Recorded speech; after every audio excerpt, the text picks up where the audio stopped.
चलिए फ्रेंड्स, आइए शुरू करते हैं। जो आपकी आज की बिहार बीएड की जो एग्ज़ाम हुई है आपको 8 अप्रैल 2023 की, उसकी मैं बात कर रहा हूँ जीके सेक्शन की। वैसे मैम आपको जो है तो धीरे धीरे अभी हिंदी लाइव लेके आ गई है, हिंदी इंग्लिश और रीजनिंग भी आ जाएगी। मेरा काम था आप लोग को रीजनिंग बताना, सॉरी रीजनिंग बोल रहा हूँ। मेरा काम था सिर्फ आप लोग को जीके बताना, तो मैं आपको जीके पर चलाऊँगा, बाकी सब वीडियो भी धीरे धीरे आपको अपलोड हो जाएगी। तो आइए स्टार्ट करते हैं। तो यहाँ पर क्वेश्चन नंबर 1 से देखते हैं। सबसे पहला क्वेश्चन यहाँ पर क्या पूछा गया है, यहाँ पर ध्यान से देखना। यहाँ पूछा गया था कि which god came to occupy the supreme position in the later Vedic period. Simple सी बात है कि उत्तर वैदिक काल में कौन से देवता सबसे प्रमुख स्थान प्राप्त किए थे। देखो, इंद्र नहीं होगा, अग्नि और पुषाण। इसका आंसर प्रजापति मार के आओ तो बिल्कुल सही है, आपका प्रजापति इसका आंसर हो जाएगा। नेक्स्ट क्लास में देखते हैं यहाँ पर नेक्स्ट क्वेश्चन में कि who propounded system analysis approach. इसका आंसर क्या होगा, व्यवस्था विश्लेषण उपगम के बारे में पूछा गया था। तो देखो इसका आंसर होगा यहाँ पर डेविड स्टोन्स। ठीक है, क्वेश्चन वाकई में काफ़ी अच्छे थे जीके में। मतलब कि आपने तो इसको आसान बोल सकते हो, आसान तो नहीं था हाँ, लेकिन हार्ड भी नहीं था, मतलब मीडियम लेवल का यह क्वेश्चन था। ये क्वेश्चन मैंने कल के क्लास में जस्ट बताई थी, वही क्वेश्चन आ गया है कि अभी फागू चौहान चेंज हो गए हमारे गवर्नर बिहार के। अभी कौन हो गए हैं, तो राजेंद्र विश्वनाथ अर्लेकर। ठीक है, अर्लेकर करके नाम है इनका। फिर यहाँ देखो ये क्वेश्चन आया था, ये क्वेश्चन तो अगर आप हल्का भी कॉमन सेंस लगाते थे क्वेश्चन यहाँ से बन जाता। पूछा गया था which institute release the report titled tobacco poisonous our planet. मतलब सिंपल सी बात है, जो इस तरह की जो भी चीज़ें होती है, जो भी चीज़ निकलती है, तो उसको तो आप यहाँ पर वर्ल्ड हेल्थ WHO मार सकते हो, क्योंकि ये सब चीज़ वही निकालती ही है। जब इसका आंसर होगा, और मैं मेरे ख्याल से जो बच्चे पढ़ के गए होंगे आराम से, इसमें जो 50 क्वेश्चन पूछी जाती है उसमें से 30 तो आराम से वो ले ही आएंगे, 30-32 क्वेश्चन तो कर लेंगे सही। फिर यहाँ पूछा गया था who was the first Indian to receive Nobel prize in literature. तो लिटरेचर क्षेत्र में कब में 1912 के आसपास मिला था, 1911-12 में। वो मेरा रविन्द्रनाथ टैगोर जी को मिला था, पता होगा। नेक्स्ट में आते हैं यहाँ पर, क्या यहाँ पर कह रहा है यहाँ पर कि ए नॉन बैंकिंग। इसको ये भी क्वेश्चन कुछ खास नहीं था, ये क्वेश्चन में ऑप्शन ही इतना आसान डाले गए थे कि अगर आप चाहते थोड़ा कॉमन सेंस लगाते तो ये क्वेश्चन बन जाता। ये पूछा गया कि a non banking financial company, मतलब ऐसी कंपनी जो बैंकिंग क्षेत्र से नहीं जुड़ी हो। तो सिंपल सी बात है, RBI हमारा बैंक से जुड़ा हुआ है कम। उसके बाद देखो NBFC, ये भी हमारा बैंक का ही फुल फॉर्म है। उसके बाद गवर्नमेंट सिक्योरिटीज, तो ये सब के सब यहाँ सरकारी संस्था है, लेकिन कंपनी एक्ट सरकारी संस्था नहीं, एक व्यापारिक संस्था है। तो अगर आपने यहाँ पर बी मार्क किया है, बिल्कुल 100% राइट है, कंपनी एक्ट 1946 के अंदर में। हाँ, ये क्वेश्चन यहाँ पर फिर पूछा गया यहाँ पर कि द ओल्डेस्ट एमंग। सबको पता है कि जो साउथ इंडिया है, साउथ इंडिया में सबसे ओल्डेस्ट लैंग्वेज कौन है, हमारी तमिल लैंग्वेज। ये तो पता ही अच्छी तरह से आप लोग को। नेक्स्ट में आते हैं, यहाँ पूछा गया 20 अगस्त को, यहाँ पर देखो 20 अगस्त इज सेलिब्रेटेड एज डैश। तो 20 अगस्त को मनाया जाता है सद्भावना दिवस। ठीक है, क्योंकि पृथ्वी दिवस यहाँ 22 अप्रैल में आया था। ये सिंपल सी बात है, ये थोड़ा आपको पढ़ के जाना पड़ता है, क्योंकि ये ऐसे नहीं बनता आपका। नेक्स्ट क्लास में देखते हैं यहाँ पर, नेक्स्ट में क्या पूछा गया है कि the basic function of unit of kidney is dash. तो इसको बोलते हैं यहाँ पर नेफ्रॉन। नेफ्रॉन ही होता है, क्योंकि और किडनी को मापना है ना, तो आप लोग को नेफ्रॉन लेकर चलना पड़ेगा। बेसिक यहाँ पर जो है वे फंक्शनल है। ओके, यहाँ फिर कहा गया कि यहाँ पर चिकनगुनिया का कौन सा ऐसा है जो जिससे चिकनगुनिया हो जाता है। देखो चिकनगुनिया वायरस हो जाता है। कुछ बच्चे बोलेंगे सर ऊपर वाला यहाँ पर जीवाणु, देखो जीवाणु नहीं, एक्चुअली में चिकनगुनिया एक वायरस का कारण है। तो ए आंसर मत मानना, इसका बी आंसर है। और ये मैंने आप लोग क्लास में बता दिया था, ये क्वेश्चन पहले ही। फिर नेक्स्ट में आता है यहाँ पर, निम्नलिखित में से विच of the following international tennis tournament in held grass. तो ग्रास कोर्ट पर बेसिकली आपको विलम्बटन खुला जाता है। और ये जो क्वेश्चन है, आपको ये क्वेश्चन तो यहाँ पर जो है सो ये 3-4 खिल जाते हैं, उसको रटना पड़ता है थोड़ा सा। फिर देखो यहाँ कहा Jahangir Khan is famous in which sport. तो जहांगीर खान यहाँ पे स्क्वैश खेलते हैं। ठीक है, स्क्वैश बहुत फेमस आदमी है वो। देखिए नेक्स्ट क्वेश्चन पूछा गया कि ज्ञानपीठ पुरस्कार। ठीक है, यहाँ पूछा गया the Jnanpith award is given for excellence in which of the following field. तो ज्ञानपीठ लिटरेचर क्षेत्र में दिया जाता है, इसी के क्षेत्र में तो मिला था आपको रविन्द्रनाथ टैगोर जी का ये क्वेश्चन को। ये भी आसान था। फिर यहाँ पूछा है खुल्लम खुल्ला किसका आत्मकथा है। The who which actor autobiography is titled Khullam Khulla. तो हमारे ऋषि कपूर जी खुल्लम खुल्ला प्यार करेंगे आप सुने होंगे, उसी के आधार पर इन्होंने ये खुल्लम खुल्ला उनकी आत्मकथा लिखा था। यहाँ पर से उन्हीं का गाना था यहाँ पर, इसलिए यहाँ पर तो बहुत सारे बच्चे मार के आए होंगे। Who is the author of the book fearless governor. तो फियरलेस गवर्नर जो हमारी देश की पहली महिला IPS थी, ठीक है, इंडियन पुलिस सर्विस के अंदर में, ये किरण बेदी। IAS नहीं बोल रहा हूँ, IPS बोल रहा हूँ, किरण बेदी थी। नेक्स्ट बात में यहाँ पर संगोई महोत्सव, संगोई फेस्टिवल किस स्टेट में आपको सेलिब्रेट किया जाता है। तो मणिपुर में। ठीक है, मणिपुर में संगोई महोत्सव मनाया जाता है। ये भी बहुत सारे बच्चे यहाँ बना के आए होंगे। नेक्स्ट क्वेश्चन यहाँ देखते हैं, यहाँ पर कहा गया कोंकण।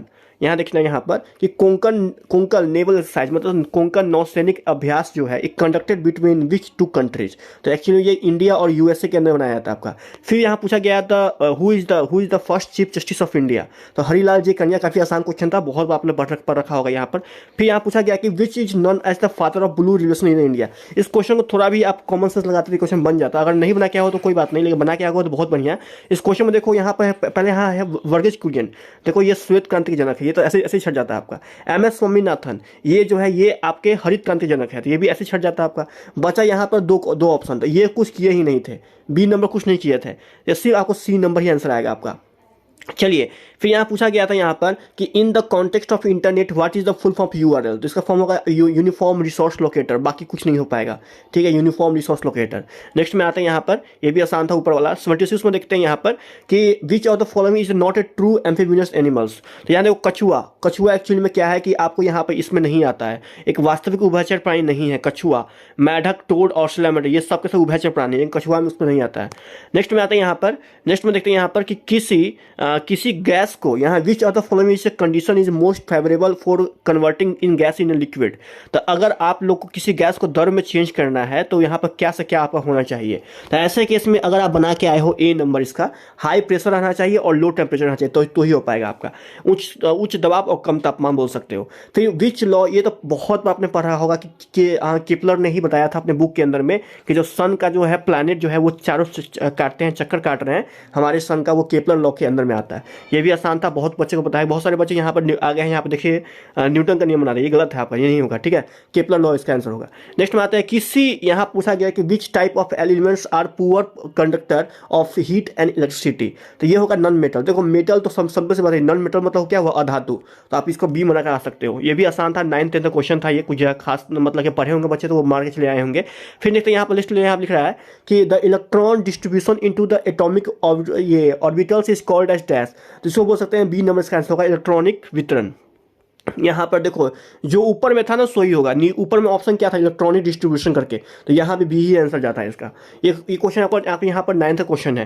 नेक्स्ट में देखते हैं यहाँ पर कि who among the following is the invention of JC Bose. तो JC बोस ने क्या चीज़ खोज की थी, तो एक्चुअली में वो क्या की थी, सूक्ष्म तरंगे अल्ट्रासोनिक जो आजकल होता है उसने खोज की थी यहाँ पर। फिर यहाँ पूछा गया कि जो आपको अमीबा है, ठीक है, अमीबा क्या खाती है, मतलब किस चीज़ से कहाँ से खाना पचाती है। तो अमीबा खाना पचाने के लिए यूज करते हैं यहाँ पर आपको ये सियोडोपोडिया का, ठीक है, सियोडोपोडिया यूज करती है। नेक्स्ट में आते हैं यहाँ पर, नेक्स्ट पूछा गया आपको यहाँ पर glycolysis process occurs in which part of the cell. तो ग्लाइकोलाइसिस जो होता है वो आपको किस में होता है, तो वो साइटोप्लाज्मा में होता है, ठीक है, साइटोप्लाज्मा में होता है। फिर यहाँ पूछा गया था यहाँ पर कि which of the following organisms breathe from skin. तो ये तो बहुत आसान था आप लोग के लिए, क्योंकि देखो केचुआ जो होता है वो आपको किसान का जो है, किसान का दोस्त भी कहा जाता है केचुआ को, किसान का सहायक। तो केचुआ एक स्किन में सांस लेती है, बाकी सब के सब नहीं सांस लेती है, इसको तो आप आराम से छाड़ सकते थे। नेक्स्ट में आता है, वैसे भी आपका नेगेटिव मार्किंग था नहीं था, आप तो उसको पूरा बना के, अगर नहीं बनाया हो तो गलत काम किया हो, आप पूरा बना के ही आना था, एक भी क्वेश्चन बिना स्किप किए हुए। कहीं सही बता आपका। Which is are the abiotic components of an ecosystem. तो अबायोटिक में होगा यहाँ पर D नंबर। नेक्स्ट में आते हैं यहाँ पर जैव विविधता। देखो यहाँ पर the 3 levels of biodiversity are dash. तो इसका ऐसा क्या हो सकता है, D नंबर जगह या जेनेटिक स्पेसीज और इकोसिस्टम के साथ हो जाएगा आपका।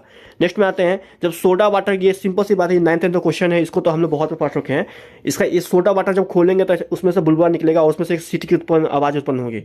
वो एक ही कारण होता है कि आपकी जो है तापमान जो है उसकी टेम्परेचर घटती है, जिस कारण से उसमें सॉल्युबिलिटी की जो संख्या है वो भी घट जाती है, जिस कारण से इसमें आवाज़ निकलता है। अब आगे आते हैं सबसे अधिक बुद्धिमान मैमल्स कौन है इसमें से। तो पता है हम लोग को डॉल्फिन, बहुत बचपन से पढ़ते आ रहे हैं, डॉल्फिन इसका आंसर होगा, ये भी काफी आसान था।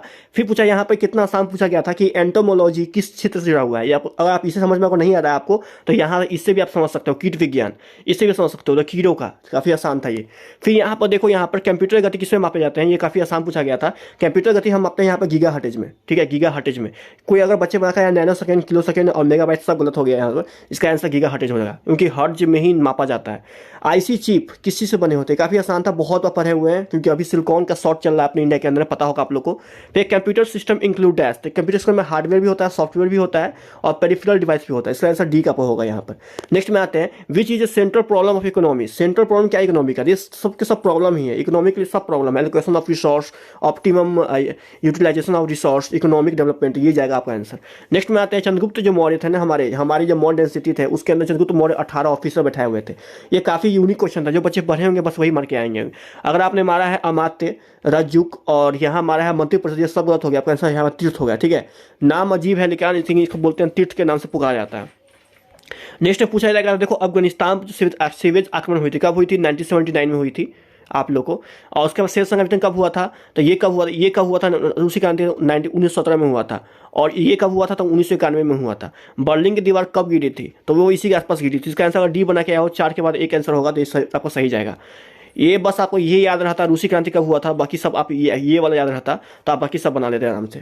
चलिए नेक्स्ट में आते हैं यहाँ पर। तो नेक्स्ट हमारा यहाँ पर खत्म हो चुका है यहाँ पर जीके, और बाकी आपको जो मैम आपको यहाँ से ले आएगी रीजनिंग इंग्लिश ये सब मैम लेके आएगी। अब मेरे काम था जीके में बता दिया। थैंक यू सो मच, मिलता हूँ नेक्स्ट वीडियो में, तब तक के लिए जय हिंद जय भारत। और ऐसे ऐसे अगर आपको यहाँ पर कोई भी क्वेश्चन में डाउट हो तो मुझे कमेंट कर सकते हैं, आपको क्वेश्चन का सोल्यूशन दिया जाएगा। चैनल सब्सक्राइब कर लीजिएगा ताकि ऐसे ऐसे अपडेट मिलते रहे। बाय।